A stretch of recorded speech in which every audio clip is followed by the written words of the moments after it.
দীর্ঘদিন ধরে রাজধানীর শ্যামপুর এলাকায় মাদক কারবারে জড়িত টিটু, শানু ও শামীম ব্যবসা নিয়ন্ত্রণে হরহামেশা আগ্নেয়াস্ত্র ব্যবহার করে আসছে চক্রটি।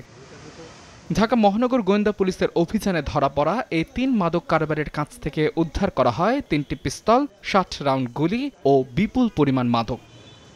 ব্রিফিংয়ে পুলিশ জানায়, মাদক ব্যবসা টিকিয়ে রাখতে নিয়মিত অস্ত্র ব্যবহার করত চক্রটি। অস্ত্রগুলো ভাড়া দিয়ে থাকে কি না তা খতিয়ে দেখা হচ্ছে। প্রাথমিকভাবে তারা স্বীকার করেছে এগুলো তাদের মাদকের যে সাম্রাজ্য, সেই সাম্রাজ্য টিকিয়ে রাখতে তারা এই মাদক অস্ত্রগুলো ব্যবহার করে থাকে।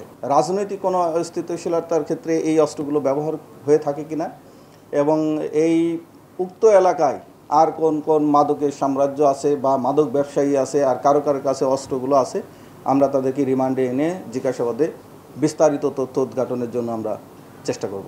উদ্ধার হওয়া অস্ত্রগুলোর উৎপত্তি ও উৎস নিয়েও তদন্ত চলছে।